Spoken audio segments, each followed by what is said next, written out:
Of Monday, August 16th, the CDC extended the eviction protection until October 3rd. The Supreme Court is getting ready to challenge the extension. The economy is showing signs of slowing down. Consumer sentiment has been falling rapidly, and I'll let you know why. A federal judge is reinstating Donald Trump's Remain in Mexico policy. The judge said the Biden administration illegally terminated the program. The Democrats are fighting for a tax deduction that will greatly help out millionaires and billionaires. Some Democrats are outraged at their own party. The Taliban has taken over Afghanistan. The Afghan president has fled the country.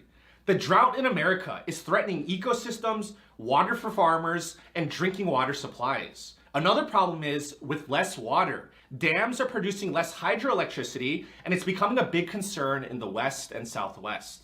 On June 29th, the Supreme Court ruled 5-4 that the CDC eviction protection was unconstitutional.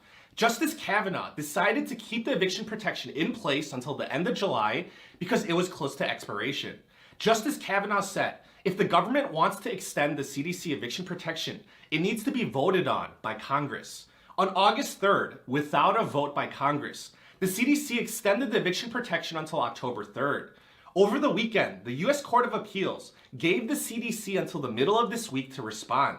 The Justice Department will be defending the CDC. A ruling is expected by Thursday. Consumer sentiment is dropping real fast because of the Delta variants, inflation, and unemployment. JPMorgan Chase analyzed credit card and debit card spending data transactions. They're reporting a sharp drop in spending since mid-July. Spending at restaurants is down. Spending at hotels and lodging is down big compared to a few weeks ago. And spending on airlines has plunged. Consumer sentiment readings have plummeted to a score of 70 from 81. This is the lowest reading since 2011. This is also the quickest one-month drop since April of 2020 when the lockdowns began. In political news, we're going to take a look at the border situation. During the summer months, historically speaking, illegal crossings usually fall because of the hot weather. We've been going through heat waves, but the number of illegal crossings continue to go up. In May, 180,000 migrants were stopped. In June, it increased to 188,000. In July, it increased to 212,000. July has been the highest monthly total since April of 2000. America just started the controversial expulsion flights. This is a program that flies unauthorized immigrants to southern Mexico. And a lot of these people, they're not Mexicans, they're from Central America. US officials say they hope that these unauthorized immigrants return to their home countries instead of the US border. Homeland Security Secretary Alejandro Mayorkas said the migrants are being taken to where it's more difficult to try again. Activists that support illegal immigration are saying that this is inhumane because migrants are being dropped off in locations where their safety may be put at risk. Again, this is controversial and it's being funded with taxpayer money, but this is already happening. A federal judge in Texas told the Biden administration that they need to reinstate the Trump-era policy known as the Remain in Mexico program. This program makes asylum seekers wait in Mexico for their court hearing instead of allowing them to wait in America. The judge says that the program was terminated illegally by the Biden administration. The judge said, Texas is being harmed because the Biden administration illegally terminated the Remain in Mexico policy and migrants are being released into America and they're using our country's system and apply for driver's licenses and send their children to US schools. Those were the words of Judge Kaczmarek. The judge said, if the Biden administration wants to end the program, it needs to be voted on by Congress. The judge gave a 7-day leeway for the ruling to go into effect. The Democrats are getting a lot of criticism because they're fighting for a tax deduction that's going to greatly help out the millionaires and billionaires. The Republicans are criticizing the Democrats, and the Democrats are criticizing their leadership. So here's what's going on. If you pay state income taxes or locality taxes, that's a tax deduction for your federal income taxes. So for example, if you pay state income taxes in California or New York, or if you pay locality taxes like New York City, then you can deduct that on your income tax return with the IRS. So I want to give you an example of how this is going to affect rich people. So if you're in California and you make $10 million as an example, you're going to pay about $1 million in state income taxes to California.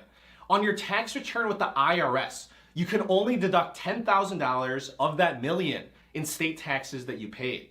The Democrats are trying to increase that limitation amount or remove the limitation altogether. So imagine if you're making $10 million in California, and then now you can deduct $1 million on your tax return instead of $10,000. If you're a millionaire or a billionaire, this is amazing. The Institute on Taxation and Economic Policy said, an uncapped state and local tax deduction primarily rewards families who have high levels of income and wealth. It would add to the nation's wealth gaps. The vast majority of families would not benefit from this repeal, and families of color are even less likely to see any tax benefits. Alexandria Ocasio-Cortez said, the repeal of this cap is a gift to billionaires. Senator Chuck Grassley said, Democrats on one hand claim the wealthy are not paying their fair share of taxes, while at the same time proposing to give millionaires six-figure tax cuts. Senator Bernie Sanders, who is the leader of the Budget Committee, put this deduction into the Human Infrastructure Bill, even though he previously said that he does not support it. In international news, on July 8th, this is what President Biden said about Afghanistan and the Taliban. Biden said, the likelihood that there's going to be the Taliban overrunning everything and owning the whole country is highly unlikely. On Sunday, the Taliban stormed Afghanistan's presidential palace. The Afghan president has now fled the country. The US embassy has been evacuated and the American flag has been lowered and removed. The Republicans are criticizing President Biden for being on vacation at Camp David. If you don't know what Camp David is, it's beautiful. It's a vacation retreat. White House Press Secretary Jen Psaki said last week, President Biden likes Camp David. It's a place to be outside, spend time with family, and certainly has beautiful scenery over there. Congressman Jim Jordan said, why is Joe Biden on vacation? I don't think he's taken one question from the press this entire weekend, so this is a frightening situation. Senator Tom Cotton said, why is Joe Biden hiding? The Democrats are also upset with President Biden. Democratic Congressman Dean Phillips said, as a Gold Star, son of the Vietnam War, listening to the White House briefing on the Afghanistan war withdrawal, my heart aches for the thousands of Gold Star families. Democratic Congressman Vicente Gonzalez said, there's no way to hide it. The situation in Afghanistan is another shame on this administration. Withdrawal was never going to be easy, but it didn't need to come to this. In current events, the drought is ongoing in the West and Southwest. The Hoover Dam provides hydroelectric power to 1.3 million people in California, Nevada, and Arizona. Because of the drought, the water level at Lake Mead, which powers the Hoover Dam, has now fallen to 1,068 feet. This is the lowest level since the construction of the dam in the 1930s. Over the past 20 years, the water level at Lake Mead has fallen by 130 feet. As the water level falls, the water pressure that powers the turbines decreases, so less electricity is being generated. If the water level drops by another 118 feet down to 950 feet, Hoover Dam will need to shut down. At 950 feet, the water level would fall below the turbines that power the dam. The Oroville Dam in California went offline just a little over a week ago. The dam was powering 800,000 homes when water levels were high and the dam was operating at full capacity. The water level has fallen so low that it had to shut down for the first time since it was built in 1967. There's not enough water to spin the turbines to produce electricity. And I wanted to leave you with this interesting news about space travel. Elon Musk, the founder and CEO of SpaceX, says that SpaceX will be ready to take people to the moon by 2023. NASA is working with SpaceX on a program called Artemis to launch a manned mission to the moon.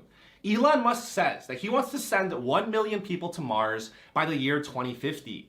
His rocket and spacecraft called Starship will be a reusable spacecraft that can carry 100 people at a time to Mars. That's the news for today.